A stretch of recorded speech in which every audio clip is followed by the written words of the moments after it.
coince essentiellement entre deux visions radicalement opposées qui semblent très impossibles à réconcilier de la problématique. Une vision qui est basée sur les faits scientifiques, sur le fait que la pollution, ce n'est pas qu'une question de déchets.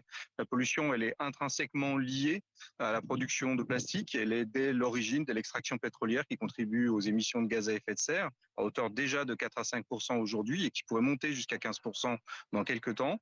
Et puis des émissions très importantes de produits chimiques, de produits toxiques qui affectent la santé, qui affectent l'environnement. Et enfin, évidemment, une question de déchets, mais pas seulement que de gros déchets, que de macro-déchets comme on les imagine en général, mais également de petits déchets, ce qu'on appelle les microplastiques, qui vont avoir d'autres effets délétères sur l'environnement. Donc on a d'un côté les pays qui ont acté de cette réalité scientifique et qui en tirent les conclusions, c'est-à-dire qu'en fait, il n'y a pas de solution à cette crise plastique si on ne s'attaque pas à la question de la production mondiale de plastique, qui devrait être multipliée par 3 si on ne fait rien dans le cadre de ce traité. Et de l'autre côté, des pays qui sont en général évidemment des pays producteurs de plastique ou même encore mieux des pays producteurs de pétrole, la matière première qui sert à fabriquer les plastiques, et qui eux finalement par différents arguments vont essayer de minimiser la problématique et vont essayer d'obtenir que le traité n'ait pas lieu, disons les choses très clairement. Et quels sont les principaux pays qui bloquent actuellement parmi ce groupe de réfractaires? Alors on va trouver essentiellement les pays du Golfe, l'Arabie Saoudite en tête.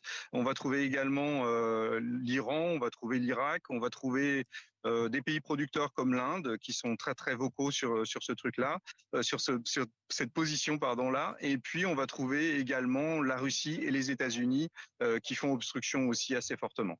Et de l'autre côté, on a des pays du Sud, ce qu'on appelle le Grand Sud, qu'ils soient des pays africains, d'Asie ou des pays d'Amérique du Sud, et puis les pays occidentaux démocratiques. Est-ce que vous avez espoir qu'on arrive à un texte avant la date butoir ou là c'est assez compliqué selon vous?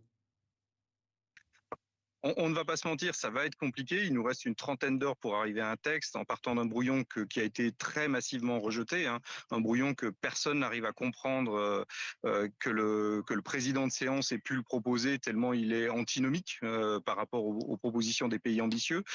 Donc il y a vraiment quelque chose qui va être difficile, c'est de l'ordre du challenge, mais on garde toujours espoir évidemment parce que finalement ces 10 jours, ils n'ont pas été vains. Ces 10 jours sur lesquels les pays volontaires, eux, se sont très fortement mobilisés, où il y a eu des propositions de rédaction. Donc c'est pas ce qui est retenu comme un texte global qui reçoit l'assentiment de toutes les parties évidemment, mais il faut aujourd'hui, je pense, clairement faire le deuil d'un texte qui reçoive l'assentiment de toutes les parties et il faut aller vers un vote. C'est vraiment quelque chose qui est important pour nous et puis un vote qui rassemble aujourd'hui, qui pourrait aujourd'hui rassembler une très très large majorité de pays volontaires, largement les 2 tiers sans aucun doute aujourd'hui. Est-ce que justement s'il y a un grand nombre de pays qui votent ce texte, est-ce que ça mettra indirectement la pression sur les pays qui n'ont pas signé et donc on aurait peut-être un espoir en deuxième partie? Oui, bien sûr, c'est quelque chose qui est important. Rien n'est jamais perdu et cette pression-là, elle serait également significative. Et c'est même plus qu'une pression, je pense que ça serait un message qui est important à un pays qui est clé, dont on parle assez peu, qui est plutôt un pays contre aujourd'hui dans les négociations, un pays qui est difficile, qui est la Chine, qui est un vrai producteur de plastique, mais qui n'est pas un pays qui tire de son économie de l'extraction du pétrole. Et donc qui pourrait voir aujourd'hui dans un traité finalement des opportunités différentes. C'est aussi important de souligner que ce pays-là, il est clé parce que c'est un pays qui a une production scientifique qui est très importante, qui est très significative. Et cette production scientifique, elle est tout à fait en accord, en tout cas pour une grande partie d'entre elles, avec ce que les scientifiques occidentaux disent. Le même constat sur le climat, les mêmes constats sur la santé et les mêmes constats sur l'environnement.